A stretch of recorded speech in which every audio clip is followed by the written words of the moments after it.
Saya kemarin membaca buku Pak Prabowo seharian, yaitu Paradoks Indonesia, karena saya ingin melihat apakah Pak Prabowo melaksanakan ini. Kalau Bapak dan Ibu membaca buku ini, adalah ini agenda perubahan semua di dalamnya.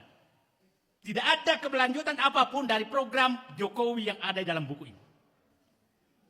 Saya ingin melihat apakah Pak Prabowo mengangkat menteri-menterinya sesuai dengan pemikiran yang ada dalam buku ini. Buku Prabowo ini buku ketiga, edisi ketiga. Saya sudah baca mulai edisi 1 2012, kemudian 2017 edisi 3, edisi 2, ini edisi 3. Pemikirannya konsisten. Pemikirannya konsisten, tapi setelah mengangkat kemarin melihat menteri-menteri yang akan diumumkan, maka saya katakan itu bukanlah kabinet Prabowo.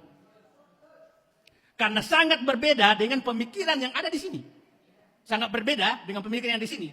Jadi saya katakan, kalau melaksanakan pemikiran beliau sebagai presiden dari buku ini, kalau saya nyatakan butuh nilai 10, maka saya katakan calon menteri yang mau diumumkan itu adalah nilainya maksimum 6. Jadi kita harus, Pak Prabowo sangat di sini dia menyatakan sangat terbuka, yang sering kita kemukakan bahwa kedaulatan rakyat sudah diambil oligarki. Dia sangat terang membahas di buku ini bahwa sekarang hampir semua pejabat kita sudah bisa dibeli, bisa disogok oleh kaum oligark. Pak Prabowo sendiri menyatakan ini. Dia menyatakan bahwa bangsa ini sudah rusak dan bahkan menyatakan tokoh agama pun sudah bisa dibeli. Semua unsur-unsur negara sudah bisa dibeli, sehingga pemilik kedaulatan sekarang ada di oligarki. Yang saya sering katakan, pusat kekuasaan oligarki nasional ada di pantai utara Jakarta. Nah, Pak Prabowo yang menyatakan itu, tapi faktanya menteri-menteri yang diangkat adalah tidak ada yang mewakili oligarki tersebut. Ada yang mewakili. Tidak tahu, semua yang diungkapkan di sini tentang ketimpangan, tentang ketidakadilan, dan beliau sudah menyatakan bahwa negara ini hanya bisa diselamatkan apabila muncul pendekar-pendekar pembela demokrasi. Saya menganggap yang hadir dalam ruangan ini adalah para pendekar-pendekar demokrasi. Pak Prabowo juga menyatakan bahwa orang-orang yang baik sekarang di Indonesia itu jumlahnya sedikit, dan orang-orang ini sangat dibenci oleh kaum oligark.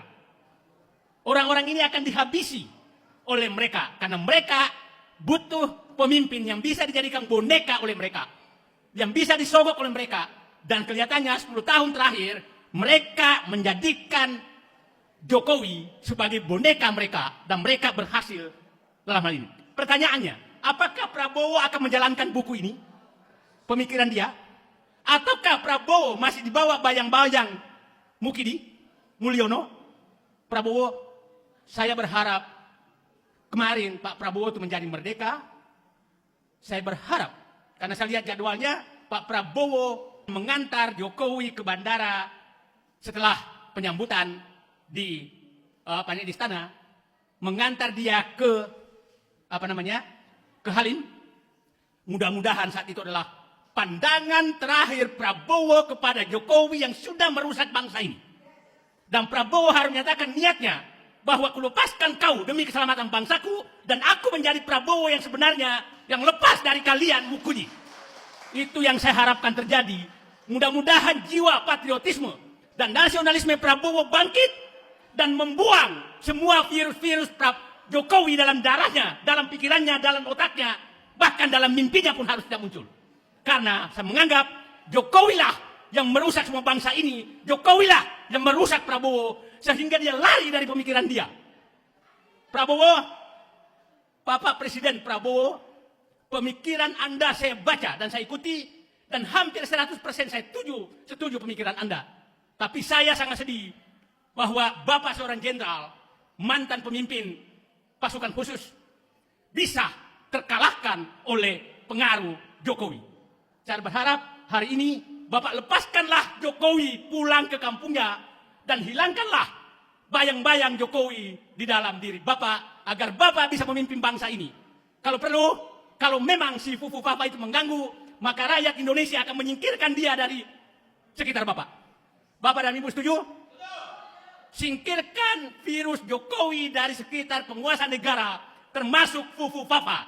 Itu perjuangan kita, dan kita harus menuntut seluruh pertanggungjawaban Jokowi terhadap apa yang dilakukan selama 10 tahun. Perjuangan kita adalah menyelamatkan negeri ini dan menjadikan Prabowo kembali pada dirinya sendiri yang memiliki patriotisme, nasionalisme, rasa keadilan, memihak ke rakyat, dan membela rakyat yang lemah.